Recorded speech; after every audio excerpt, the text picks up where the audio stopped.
No início, existe somente o caos. A partir dele, como que inexplicavelmente, surge Eros. Mais tarde, Nyx, à noite.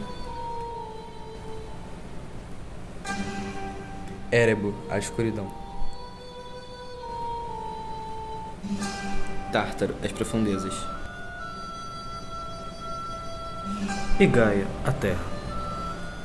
Gaia gerou ninfas, Órias. Ponto. E antes de todos, Urano. Paralelo sempre a si mesma, a envolvia todas as noites em busca de seu amor. Ao se deitar com Urano, teve diversos filhos. Nunca os deixando vir à luz, por medo do possível poder dos mesmos. Urano obrigava Gaia a guardá-los dentro de si mesma. Cansada da tirania de Urano, Gaia elaborou uma perspicaz artimanha. Forjou de si mesma, com a ajuda de Nyx, uma enorme foice de aço. Ofereceu aos seus filhos, com coragem. Livrai-me da arrogância de vosso pai, vingai-me com esta foice.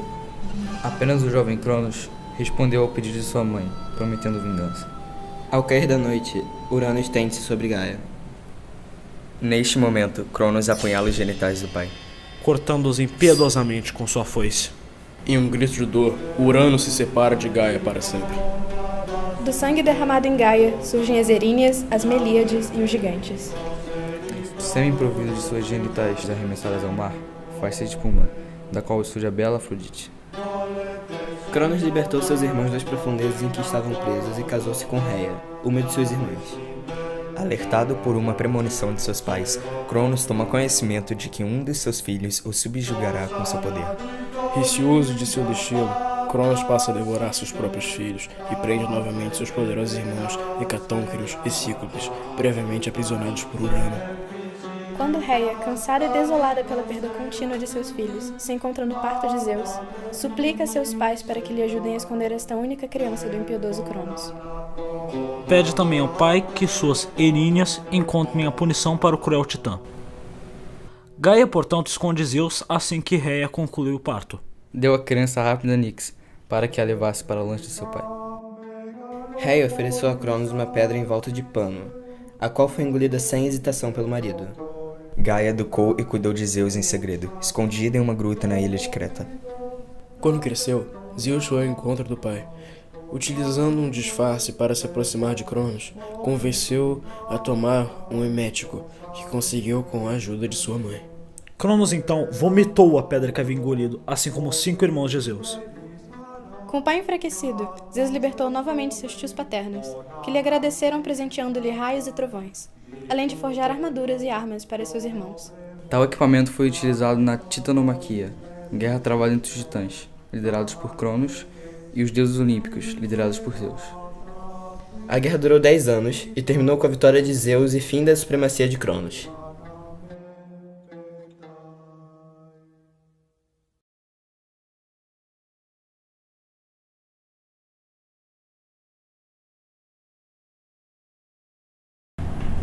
Bom dia a todos vocês. Sejam bem-vindos ao nosso debate. Hoje temos um tema muito interessante. E nele, eu vou fazer uma pergunta para vocês. O tempo nos devora? Eu também posso fazer uma afirmativa. O tempo nos devora. E agora nós vamos discutir a respeito disso. Muito obrigada. Então, o nosso trabalho foi sobre Caos, Gaia e Urano, que são os 3 deuses primordiais, dentre muitos outros. O universo haveria surgido a partir deles, e tudo que existe teria sua história relacionada com estes deuses. Se todas as criaturas vivas são devoradas pelo tempo, se todos nós somos fadados à morte, então por que os deuses são imortais? Bem, porque a partir do momento que a gente continua, principalmente continuando o debate, a gente já está sendo devorado pelo tempo aos poucos. E os deuses, eles foram adquirindo essa mortalidade porque eles baniram o Titã Cronos para Tártaro. Por isso que eles conseguiram ficar imortais. Sim, porque Cronos parou de afetar eles, né? Cronos parou de devorar eles e por isso que eles são deuses, por isso que eles são imortais. Sim. Então, se o tempo está nos devorando a todo instante, o que vocês acham disso? Então, a gente está aqui, neste momento, E nós estamos sendo consumidos pelo tempo. A gente está cada segundo mais próximo da nossa morte. Posso só fazer um negócio? Vocês concordam com a ideia de que o tempo nos devora a cada momento? Que a gente está sempre sendo consumido pelo tempo? E que a gente está cada segundo mais próximo da nossa morte? Eu acho que de certa forma o tempo vai nos devorar, mas da mesma forma ele acaba nos criando. Então as pessoas deviam olhar mais para os dois lados, embora isso seja verdade. Olhar, observar o passado, mas não se deixar consumir pelo Sim. passado. E também não pensar só no tempo, no que vem depois, para de pensar demais no futuro, porque você sabe que esse futuro não vai ser sempre bom. Sim. Sim, eu acho que você tem que balancear o futuro e o passado e focar mais no presente. Sim. Então, sim, o tempo No nos geral. devora, mas isso não é um impedimento, né? Sim, isso não nos impede. Não nos impede de ser O tempo feliz. nos devora, mas isso não deve nos impedir de viver no momento. Em relação à etimologia de Cronos, o significado do mesmo seria literalmente tempo.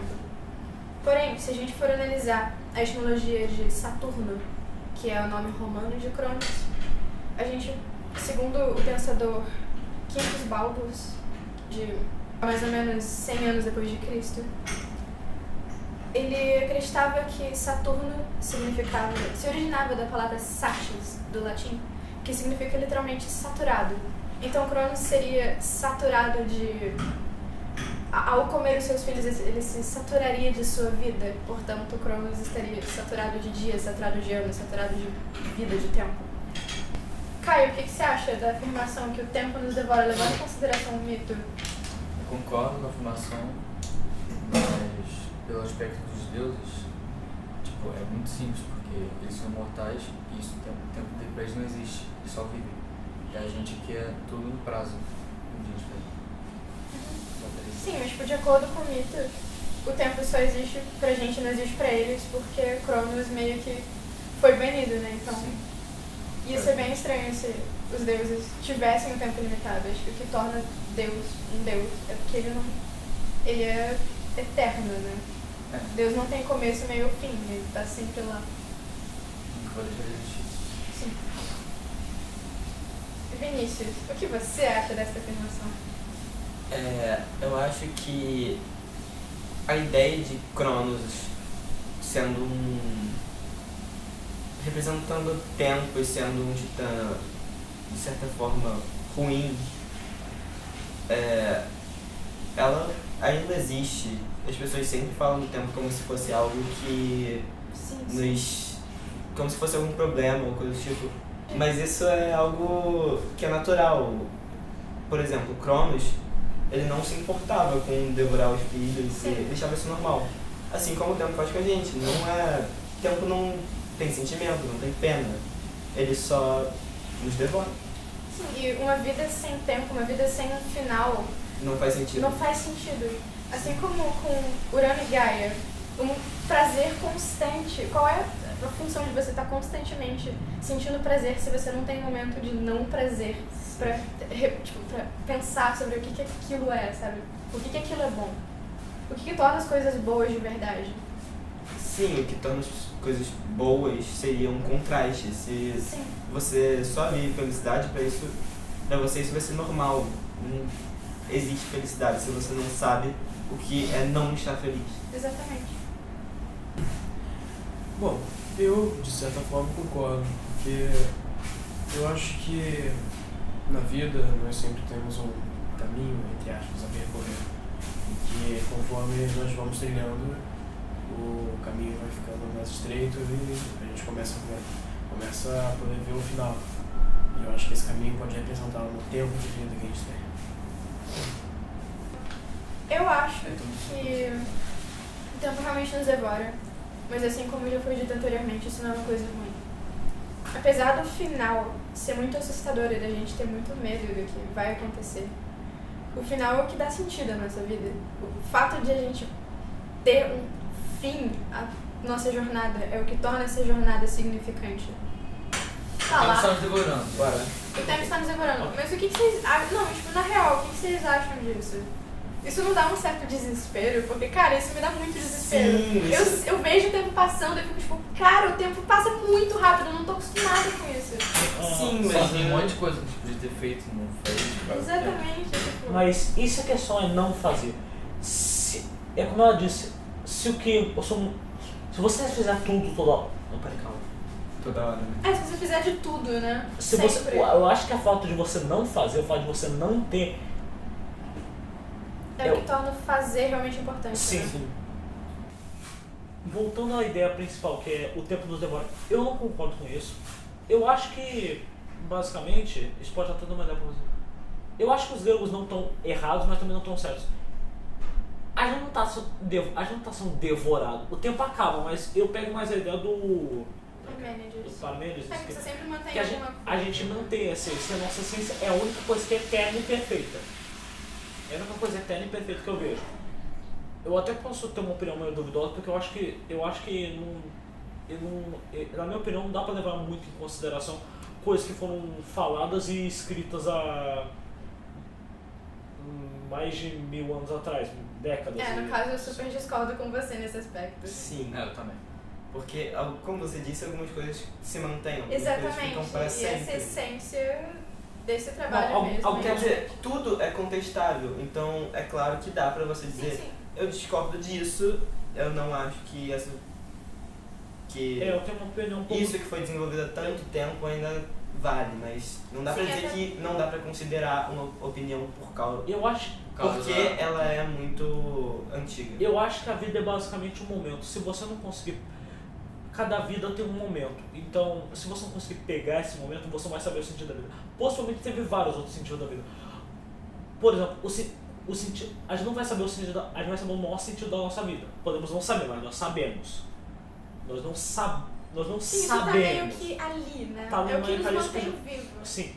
Agora, o sentido da vida dos que estavam, dos escravos, dos homens das cavernas, dos caras que estavam lutando na Segunda Guerra, na Primeira Guerra, possivelmente é diferente do nosso. Eu posso estar falando também um monte de besteira, mas...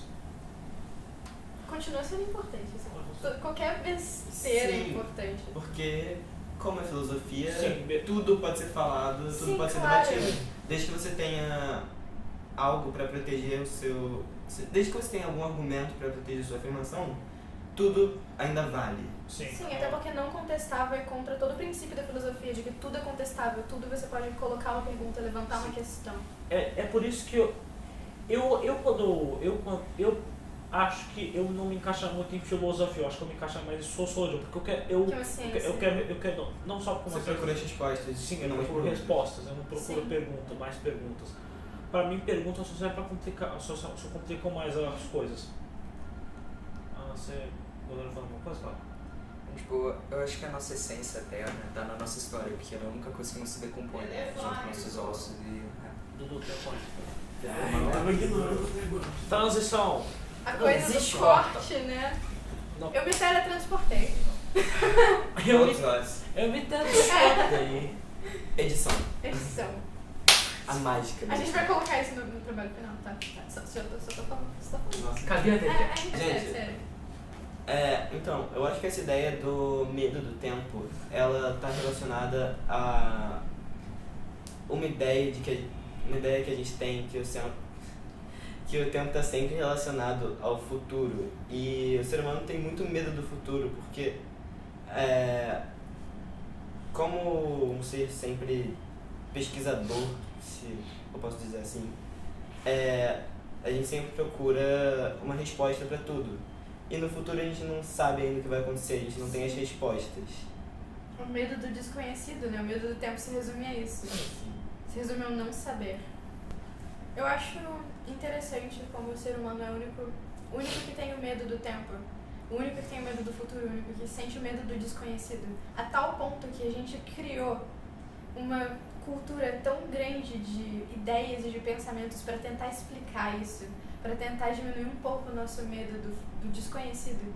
A gente criou mitos, a gente criou religião, fábulas, contos, tudo isso para tentar explicar o nosso medo do que não existe, do que ainda não existe, do que ainda não aconteceu. E Não falando que a religião foi, tipo, que Deus é uma coisa inventada, sei lá, só que, tipo, a mitologia é. Sim, sempre estamos estudando o passado para a gente poder entender o futuro, talvez, para a gente poder ter uma noção do que pode acontecer baseado em coisas do presente. Sim. Antes de acabarmos o trabalho, eu gostaria de acrescentar uma última coisa. Dizer apenas que vivam suas vidas da melhor maneira possível. Aproveitem as oportunidades, porque o tempo não para, assim como ele não volta. Então, bom dia para todos.